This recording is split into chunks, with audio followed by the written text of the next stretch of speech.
Hey there. Happy 2024.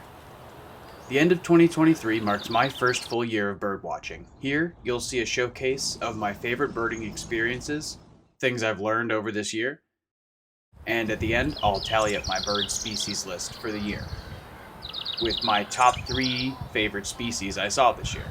I bet there's a good chance that you did better than me. If you enjoyed this video, please consider supporting my content with a like or subscribe. Let me know about your favorite bird watching experiences of 2023 in the comments if you want to share.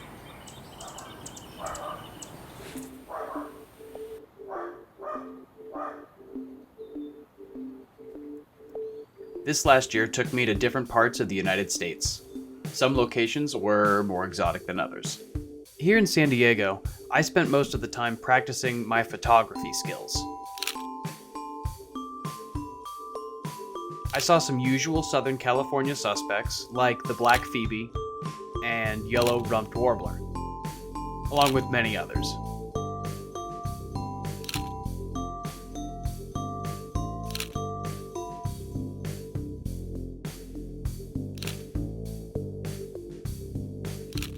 I even got this beautiful shot of a greater roadrunner in flight. I have it printed in my home.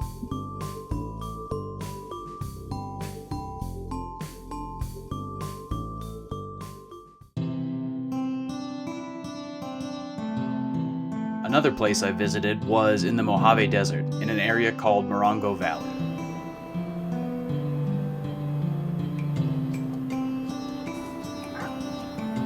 It's a beautiful desert habitat that is great to see in the summer and the winter. If you find the right neighborhoods, many homes have birdseed and water out for the local animals.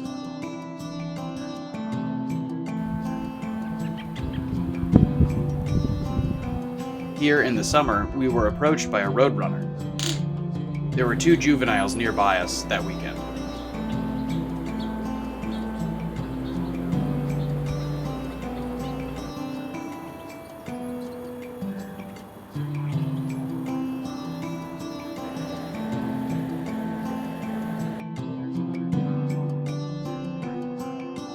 During the day, the bright Mojave sun provides a lot of natural light, so you can crank your camera shutter speed way up and still have a lot of visual information. Great for hummingbird shots. If you're ever in the area, check out the Big Morongo Canyon Preserve, an oasis in the desert that is home to some beautiful birds and a great community.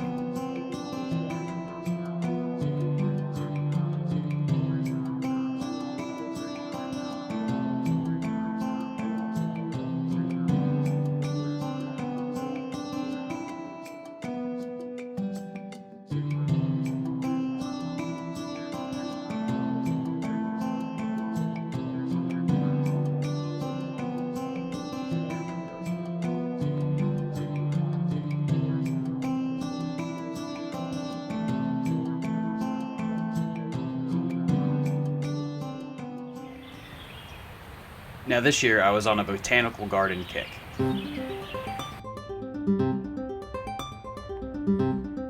First, let's touch on the Huntington Botanical Gardens. This expansive garden has a lot to explore, and at first glance it might be hard to find a whole lot of wildlife. Take the paths less traveled, and you might come across a flock of red-whiskered bulbul, an imported songbird to Los Angeles. Their call is very identifiable, as well as their Pokeball cheek mark.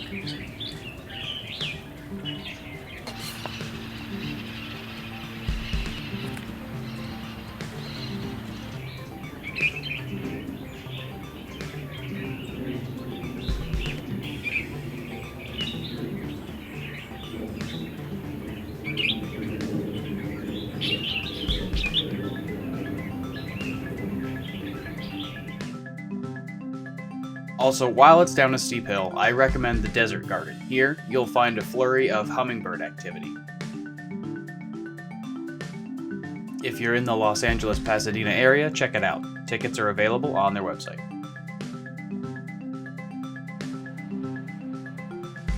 Next up is probably my favorite. It's Descanso Gardens.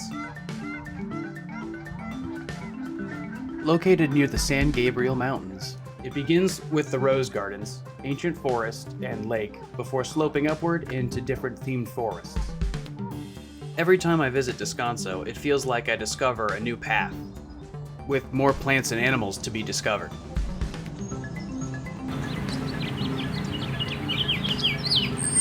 Keep your eyes to the skies near the Rose Garden for birds of prey in the trees.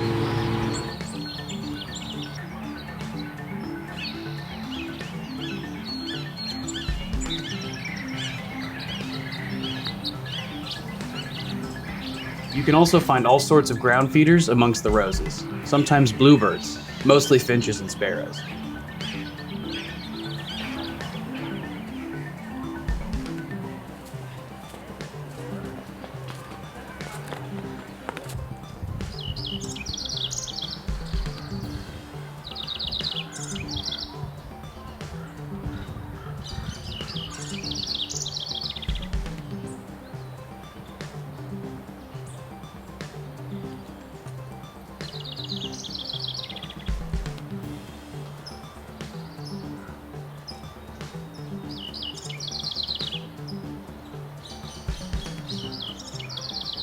As you round the lake, keep your eyes peeled for still heron. If you hear a deep rumble, that's just one of the frogs near the shore of the lake. As you wind your way to the ancient forest, you will find more and more woodpeckers.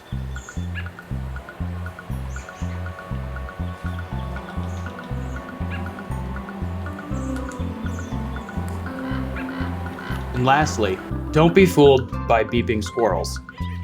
My girlfriend and I have both been fooled by what we thought was a new rhythmic bird chirp that sounded a lot like a fire alarm with a low battery. We've come to discover after multiple goose chases that we've actually been chasing squirrels.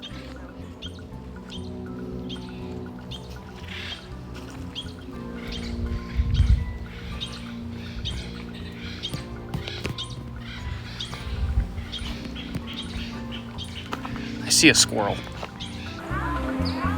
Tickets are available on Descanso's website. I'll link it down below.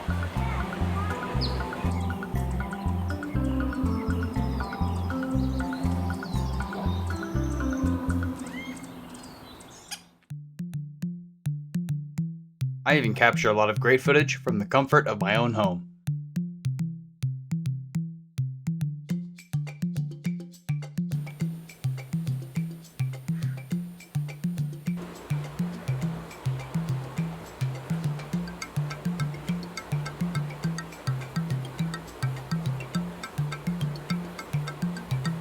Most recently, a Redbreasted Nuthatch couple visited the yard, and I was able to add them to my list before the year was out.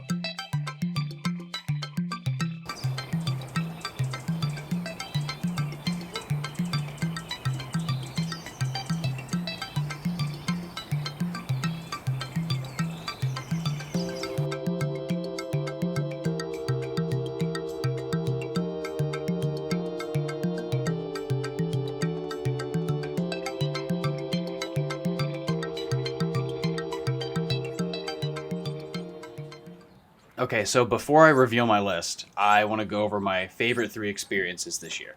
First off, with number 3 is finding the Eurasian tree sparrow. And you might be wondering, I've never heard of this bird. And now you might be thinking, that's presumptive of you. But not really. Here's the Cornell bird map of the Eurasian tree sparrow in the USA. It's very small, and it's situated right over St. Louis, where I visited once this year. A family member told me about the Eurasian tree sparrow, and I found it really interesting. Here's an excerpt from Cornell eBird. In late April 1870, a shipment of European birds from Germany was released in St. Louis, Missouri, in order to provide familiar bird species for newly settled European immigrants. The shipment included 12 hardy Eurasian tree sparrows. These chestnut-capped, white-cheeked arrivals prospered in the hedges and woodlots of the region, ultimately spreading through northeastern Missouri, west-central Illinois, and southeastern Iowa. They look very much like the already nationally invasive house sparrow, but they have an extra black dot on their cheek. I figured there was no way I could tell the difference between the two, but not 30 minutes later, on a little walk, I found a bush full of them, with that black dot. It was a very cool experience being able to get a quick payoff after being told about a bird in the neighborhood. Next up with number 2 is the red-whiskered bulbul. Maybe it's not the best, ethically, for 2 of my 3 birds this year to be invasive species, but I just can't help appreciate the look and sound of the bulbul. I always perk up when I spot one. This year, it makes my list for the experience I had in the Huntington jungle forest.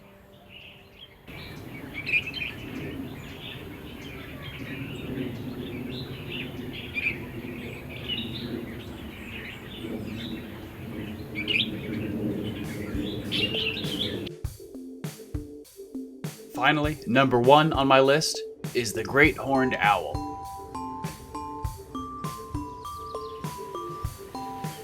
I found out I was the bird guy of my friend group when one of my friends took me on a trail outside Los Angeles to spot an owl's nest she found. I got some great shots of the birds on a few different hikes, and I don't know the next time I'll get to spot a family of owls, so it was a very cool experience.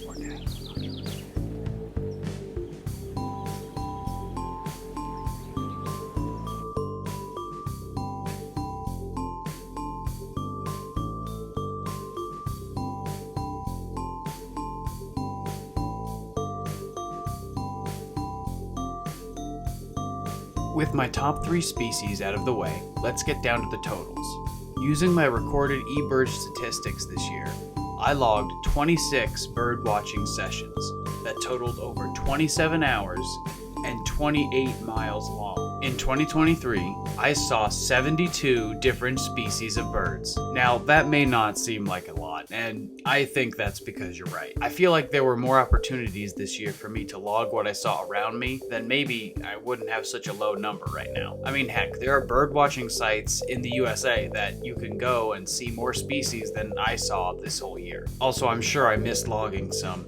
Take, for example, the eastern bluebird. I'm certain I saw one last year, but I never actually ended up logging it. Luckily, I already saw one in 2024, so I'm ready to go. Speaking of this coming year, one of my goals is to see many more species of birds. If you want to see how I plan to do this, maybe subscribe and look out for my next video about my birding goals for 2024. Thanks for watching, and have a great day.